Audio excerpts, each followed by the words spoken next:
Sa 15. Bienvenidos al Seminario Reina Valera. Yo soy Gilberto Abels, rector del Seminario Abierto, y esta es la lección número 15 de la materia Sinopsis del Antiguo Testamento, cuyo tema es Esdras. El camino de retorno. Pedimos la bendición de Dios sobre el estudio de su palabra. Empecemos. Esdras, el camino de retorno. Por Ray C. Stedman.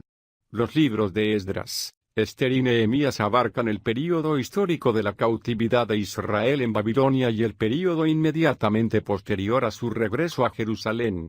A Jerusalén procedentes de Babilonia regresaron unos 150.000 judíos, muchos menos que los que regresaron recientemente, algo que es algo tan maravilloso para nosotros en estos tiempos. El relato bíblico concede gran importancia a este retorno. En las escrituras hebreas, los libros de Esdras y de Nehemías forman un solo libro. Estoy convencido de que los acontecimientos de estos dos libros son acontecimientos paralelos, un punto de vista que se diferencia del punto de vista tradicional. La mayoría de los comentaristas de las escrituras dicen que Nehemías siguió cronológicamente a Esdras, pero estoy convencido de que un estudio detallado de estos dos libros pondrá de manifiesto que los acontecimientos que se relatan en ellos sucedieron al mismo tiempo. Esdras se interesa en la reconstrucción del templo, mientras que Nehemías se interesa en la reconstrucción de la ciudad y las murallas de Jerusalén. El templo fue lo último que fue destruido cuando la nación fue llevada cautiva. Fue el último baluarte, si podemos expresarlo de ese modo, del Espíritu de Dios. Es el último lugar, y ya sabemos que el templo representa al Espíritu, que se destruye cuando la persona deja de comunicarse con su Dios. Pero es al mismo tiempo el primer lugar donde Dios comienza su obra de restauración y, por lo tanto, el libro de Esdras, que trata acerca de la restauración del templo, ocupa el primer lugar en las Escrituras. Fíjese en las palabras con las que empieza este libro: en el primer año de Ciro, rey de Persia, y para que se cumpliese la palabra de Jehová por boca de Jeremías, Jehová despertó el espíritu de Ciro, rey de Persia, quien hizo pregonar por todo su reino, oralmente y por escrito.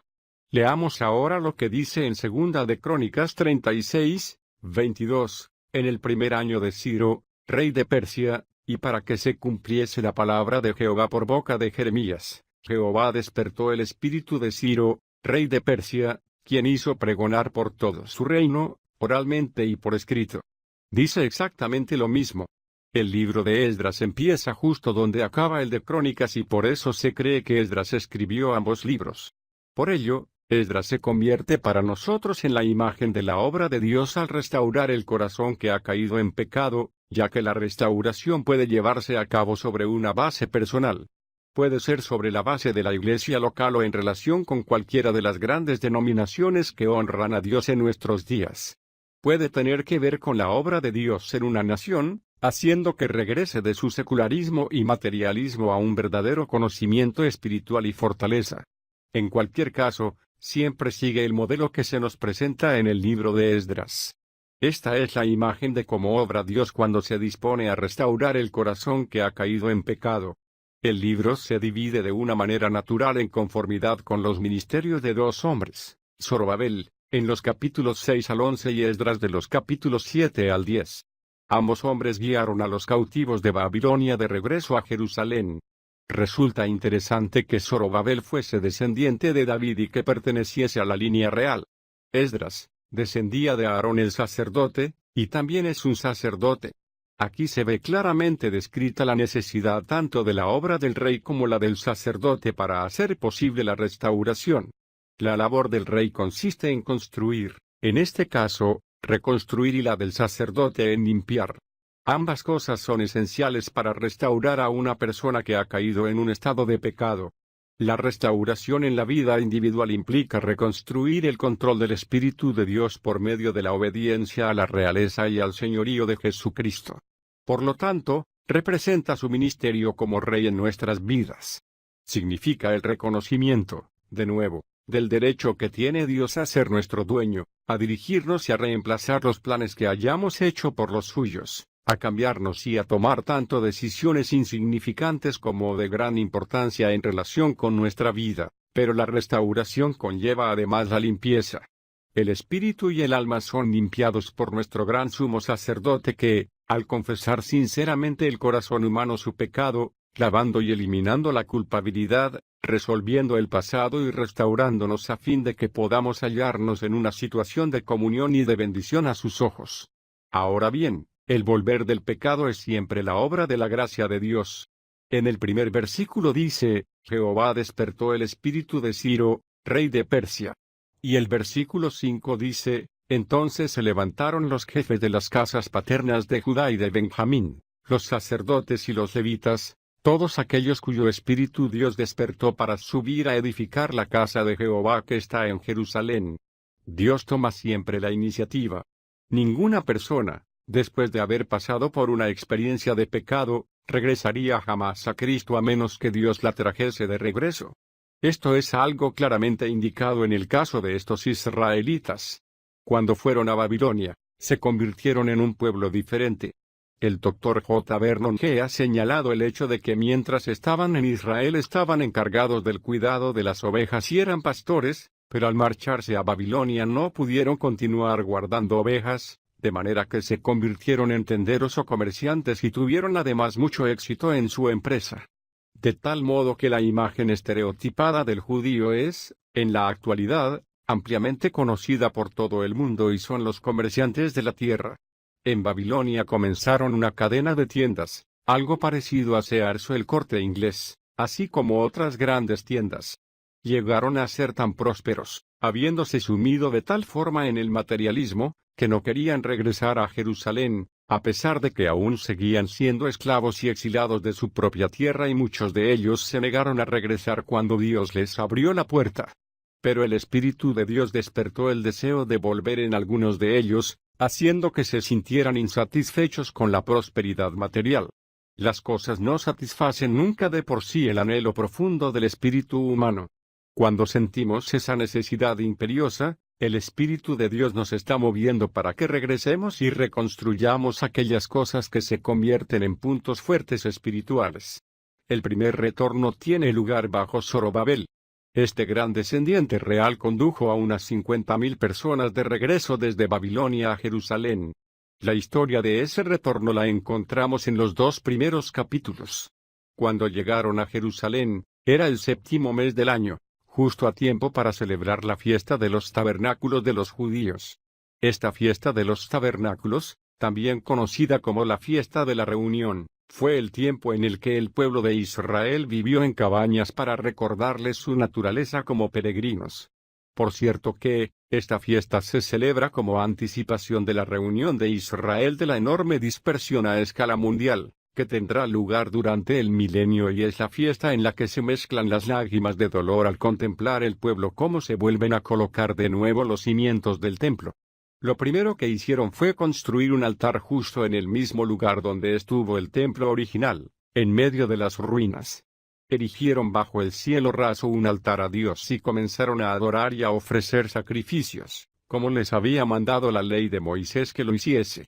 Esto resulta altamente significativo porque el primer acto de un corazón que verdaderamente desea regresar, después de haber estado errante en la oscuridad de los caminos del mundo a la verdadera comunión con Dios, es erigir un altar, que es siempre el símbolo de la propiedad. Es al mismo tiempo el reconocimiento de que Dios es el único que tiene derecho a nosotros y el símbolo de nuestra relación personal con Él. Por lo tanto, un altar implica casi de modo invariable el sacrificio, la adoración y la alabanza, el sacrificio que representa reconocer la verdad. No sois vuestros, pues habéis sido comprados por precio. 1 Corintios 6, 19 a 20. La adoración que representa disfrutar una vez más de una relación que ha sido restaurada, cuando el corazón está recibiendo nuevamente el ministerio por parte de aquel que puede suplir nuestras necesidades y la alabanza de un corazón lleno de gozo.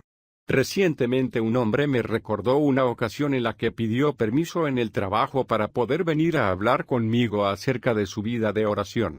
Había traído consigo hojas de papel sobre las cuales había escrito las cosas acerca de las cuales había intentado orar. Tenía 3 o 4 hojas escritas. En aquella ocasión me había dicho, tengo bastante problema con esto. Me encuentro con que me cuesta trabajo acordarme de todas estas cosas y tengo que estar repasando estas listas. Es algo tan mecánico, tan vacío. Yo le sugerí, ¿por qué no te olvidas de todo esto y pasas tu tiempo, al menos durante unas cuantas sesiones de oración, solo alabando al Señor? Me dijo. Me sentí muy enfadada porque había tenido que dejar mi trabajo para hablar con usted y todo cuanto usted me dijo fue, ¿por qué no pasas tiempo alabando al Señor? Quería que me diese usted un consejo sobre cómo organizar mi vida de oración y cómo hacer las cosas mejor, pero después de que se me pasase el enfado, lo intenté y me encontré con que funcionaba. Entonces experimenté una sensación de restauración, de haber recuperado mi comunión personal. Eso es lo que pretende Dios y por eso es por lo que el altar es algo muy importante en la obra de restauración. Lo segundo que hicieron fue colocar los cimientos del templo.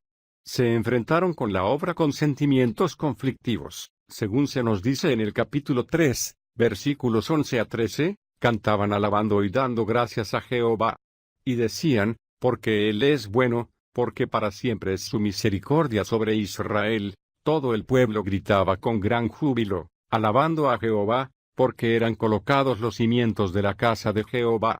Pero muchos de los sacerdotes, de los levitas, de los jefes de casas paternas y de los ancianos que habían visto el primer templo lloraban en alta voz cuando ante sus ojos eran puestos los cimientos de este templo, mientras muchos otros daban grandes gritos de alegría. Y por causa del griterío, el pueblo no podía distinguir la voz de los gritos de alegría de la voz de llanto del pueblo, pues el pueblo gritaba con gran júbilo, y el bullicio se oía desde lejos. ¿Se ha sentido usted alguna vez de ese modo?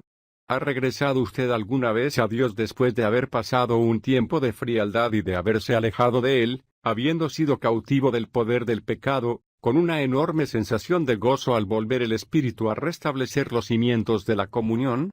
Pero al mismo tiempo lo hizo lamentando los años perdidos y derrochados. Esa es exactamente la imagen que se nos ofrece aquí. Las lágrimas de gozo se mezclaban con las del dolor al ver el pueblo cómo se volvían a colocar de nuevo los cimientos del templo. El tercer factor en este retorno, bajo Zorobabel, es la oposición que se produce de inmediato, como leemos entre los capítulos 4 al 6. Hay una fuerza que obra en todo corazón humano, de igual modo que sucede con los asuntos del mundo, que de inmediato surge y se opone a todo lo que Dios intenta realizar. Hay una fuerza en todas las personas que se resiste con enemistad y con odio a la obra del Espíritu de Dios. En este caso esta fuerza se pone de manifiesto de inmediato y nos hallamos ante una gran lección en cuanto a su manera de hacerlo. Al principio se manifiesta con una gran solicitud amigable. Se nos dice en el capítulo 4, 1 y 2, cuando los enemigos de Judá y de Benjamín oyeron que los que habían venido de la cautividad edificaban un templo a Jehová Dios de Israel, se acercaron a Zorobabel y a los jefes de las casas paternas, y les dijeron, permitidnos edificar con vosotros, porque como vosotros, buscamos a vuestro Dios, y a él hemos ofrecido sacrificios desde los días de Esarhadón, rey de Asiria, que nos trajo aquí. Por cierto que este es el principio de los samaritanos, a los que se menciona con frecuencia en el Nuevo Testamento. Estos samaritanos, que adoraban al mismo Dios decían, permitidnos edificar con vosotros. Nos gustaría participar en esta empresa. Estáis reconstruyendo el templo y eso es fantástico. Os ayudaríamos con gozo. Vienen con un deseo sincero, con el corazón abierto, dispuestos a ayudar y participar en el trabajo. Una solicitud la mar de sutil, ¿no es cierto? No resulta muy difícil decirle que no a un enemigo que nos amenaza de muerte atemorizándonos, pero cuando se presenta derritiéndose de amabilidad y ofreciéndose a ayudar en nuestros proyectos, resulta muy difícil decir que no.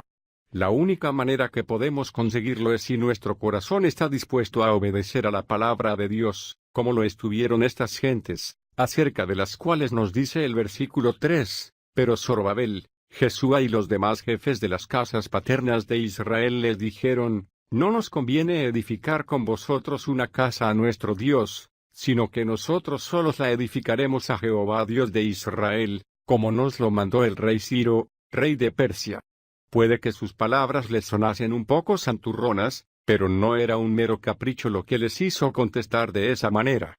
Dios había mandado que Israel no debiera tener comunión con otras naciones, ni participar con ellos en empresas relacionadas con la fe.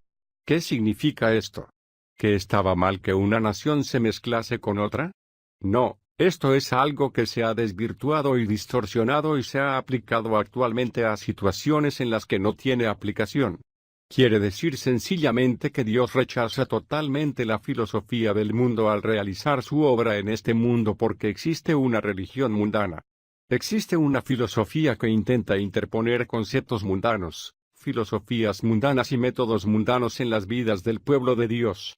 Dios sencillamente ha dejado muy claro que debemos de rechazar estos conceptos. La filosofía con la que el mundo defiende sus actos y sus actitudes es totalmente contraria al Espíritu de Dios. El mundo es un reflejo del espíritu del demonio, que es el Dios de este tiempo. Mediante la filosofía, promuévete a ti mismo, hazlo para tu propia gloria. Úese a las costumbres religiosas para promocionar tus propósitos y para conseguir admiración, poder, fama o lo que pueda desear tu corazón. Úese a la religión para conseguir tu propia satisfacción. Pero aquí Dios está rechazando este principio. El máscara de amistad que se ofrece se convierte rápidamente en odio. Leemos en los versículos 4 y 5, entonces el pueblo de la tierra desmoralizaba al pueblo de Judá y lo amedrentaba, para que no edificara. Contrataron consejeros contra ellos para frustrar su propósito durante todo el tiempo de Ciro rey de Persia. Y en los 2 capítulos siguientes nos encontramos la historia del éxito que tuvieron a la hora de impedir la obra de la reconstrucción del templo. Intentando deliberadamente frustrar a este pueblo, se burlaron de ellos y les ridiculizaron, desanimando a Israel de llevar a cabo el trabajo que Dios les había mandado.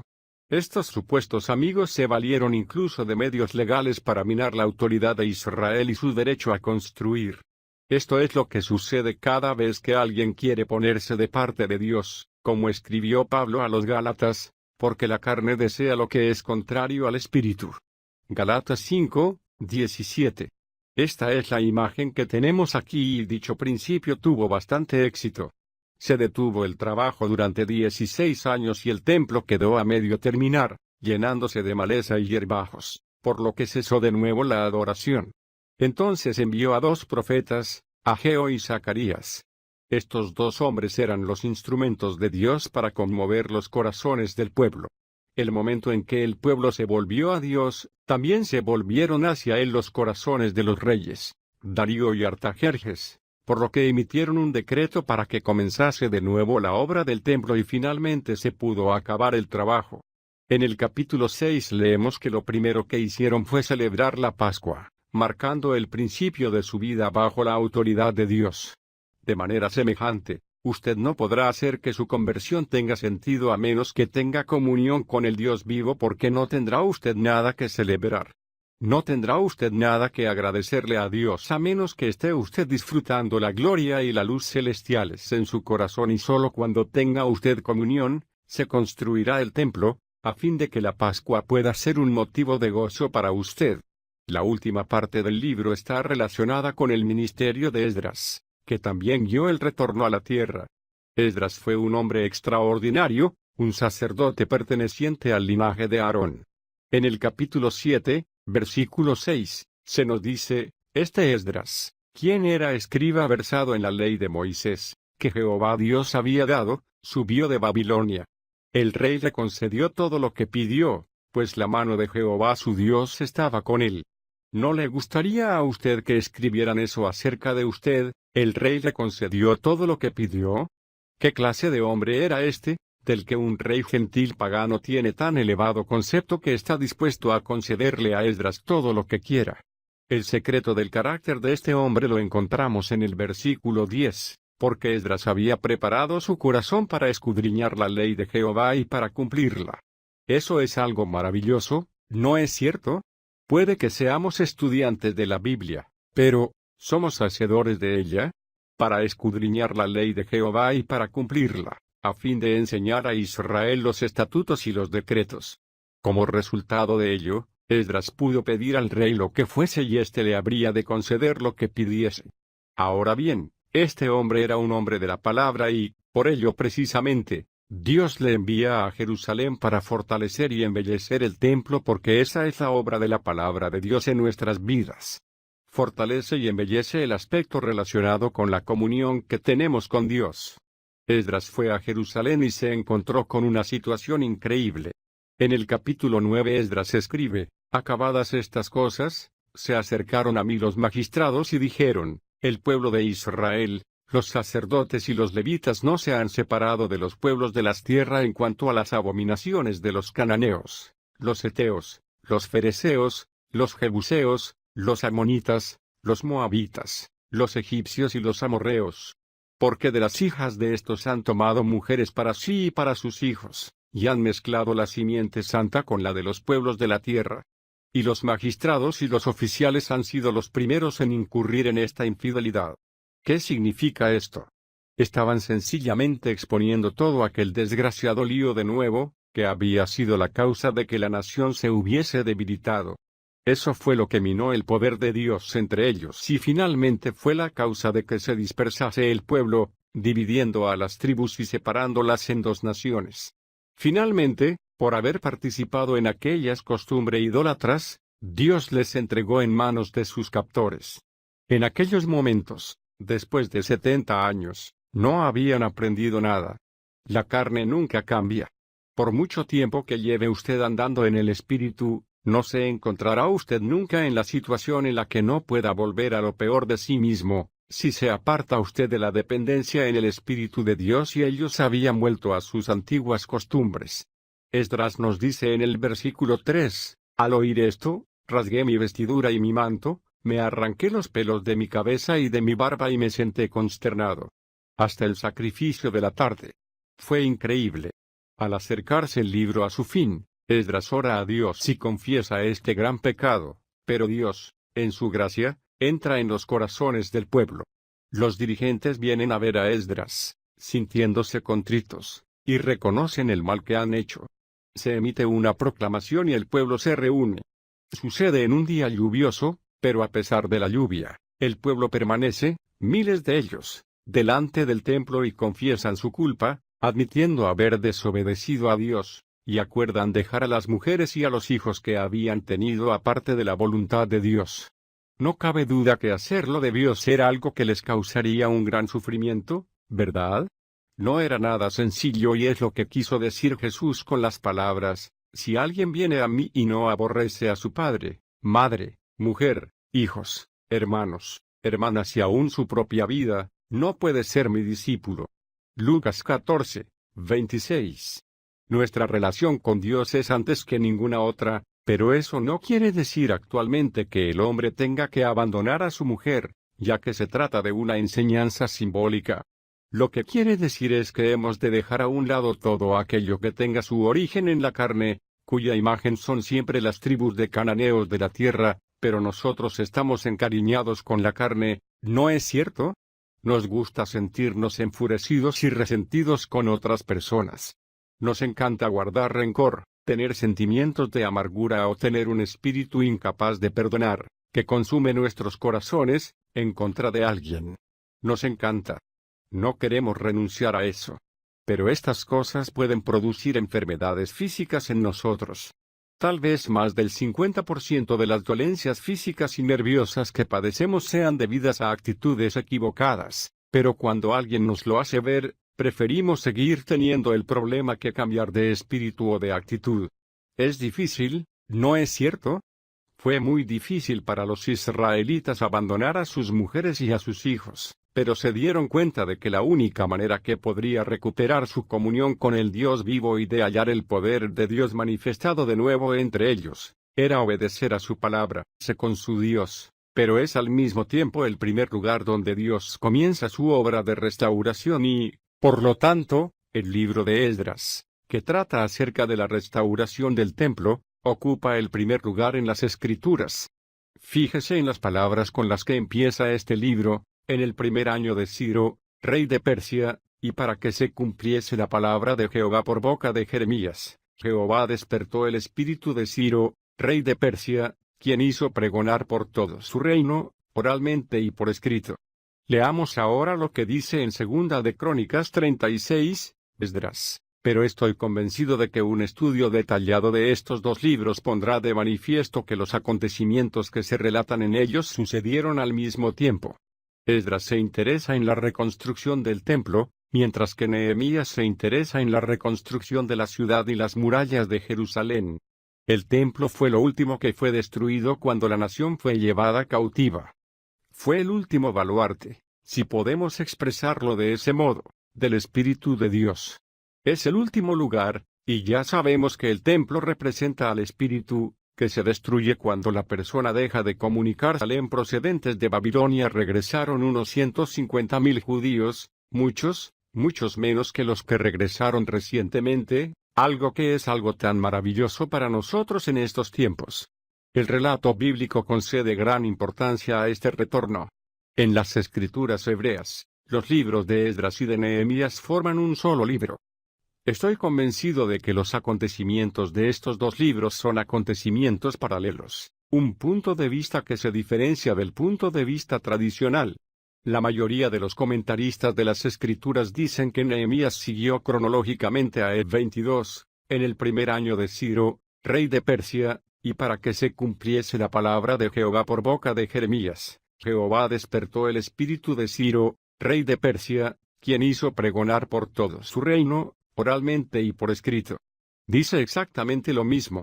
El libro de Esdras empieza justo donde acaba el de Crónicas y por eso se cree que Esdras escribió ambos libros.